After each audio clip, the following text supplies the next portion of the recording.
अब किन किन चीजों को हमारे देश से जड़ से हटाना पड़ेगा, तब जाकर हमारा देश सुधर पाएगा। ठीक है, इसको थोड़ा ध्यान से समझना। क्यों? क्योंकि ये थोड़ा सा सेंसिटिव टॉपिक है, तो आप थोड़ा सा बैलेंस कर लेना। अब अगर इन बातों से कुछ लोगों को बुरा लगता है तो उनके लिए मैं सॉरी बोलता हूँ, लेकिन जिनको ये बातें समझ में आ रही हैं, ये बातें मैं उनके लिए बोल रहा हूँ। ठीक है, कुछ समझदार लोगों के लिए जिनके पास थोड़ा दिमाग है।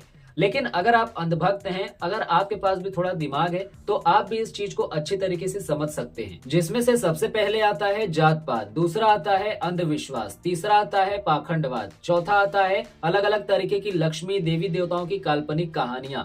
इन सब से दूर जब तक ये सारी चीजें हमारे देश में रहेंगी, तब तक यहाँ का कुछ नहीं होने वाला। जब ये सारी चीजें हमारे देश से जड़ से गायब हो जाएंगी, तब जाकर हमारे यहाँ के लोग, हमारे देश के लोग आगे का सोच पाएंगे। क्योंकि ये सब फैलाने वाले सिर्फ कुछ ही लोग हैं और मानने वाले करोड़ों लोग। इसीलिए करोड़ों लोग अंधविश्वास में जी रहे हैं, करोड़ों लोग पाखंडवाद को फॉलो कर रहे हैं, अलग अलग तरीके की लक्ष्मी देवी देवताओं के पीछे पड़े हुए हैं, और जो इनको क्रिएट किए हैं वो इन पर राज कर रहे हैं, अपना धंधा चला रहे हैं। और यही लोग भारत के हर कोने में छाए हुए हैं। क्यों? क्योंकि भैया बाहर तो इनकी दाल गलेगी नहीं, इनकी इलॉजिकल कहानियां बाहर काम आएंगी नहीं, तो इनको भीख कौन देगा, पैसे कौन देगा, जिसकी वजह से इनका धंधा चल सके हैं।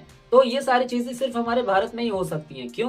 क्योंकि यहाँ पर सारे के सारे अनपढ़ हैं, पढ़े लिखे अनपढ़ हैं। तभी तो ऐसे लोगों की प्रजाति हमारे देश में जिंदा है, नहीं तो ये कब का निपट चुके होते, इनका नामो निशान ही नहीं होता। ठीक है, लेकिन ये सब चल रहा है और अभी कितने सालों तक ये चलता रहेगा। ऐसे ही हमारे देश के लोगों को ये भरमा के रखते हैं और उनसे पैसे ऐंठते हैं। ठीक है, अब यहाँ पर मैं पर्टिकुलर नाम तो नहीं लूंगा, नहीं तो विवाद हो जाएगा, है ना। बाकी जो रियलिटी है वो रियलिटी है। आप सिर्फ पैसे कमाने के लिए रियलिटी को नहीं बदल सकते। जो रियलिटी है वो रियलिटी ही रहेगा। अगर आपको अपने देश को सच में सुधारना है तो सबसे पहले आपको यहाँ के बनावटी खेल को खत्म करना पड़ेगा। ठीक है, बनावटी फालतू काल्पनिक चीजों को देश से जड़ से हटाना पड़ेगा। ठीक है, 1% भी नहीं छोड़ना, 1% छोड़ो, 0.1% भी नहीं छोड़ना, 0.01% भी नहीं छोड़ना। नहीं तो ये पनपते पनपते आगे चलकर ये बहुत ही खतरनाक रूप ले लेगा। ठीक है, क्यों? क्योंकि आज के समय में 90% भारतीयों के दिमाग पर इन्हीं चीजों का कब्जा है। ठीक है, क्योंकि इन्हीं चीजों का रिश्ता हमारे भारत के लोगों के फ्यूचर से बहुत गहराई तक जुड़ गया है।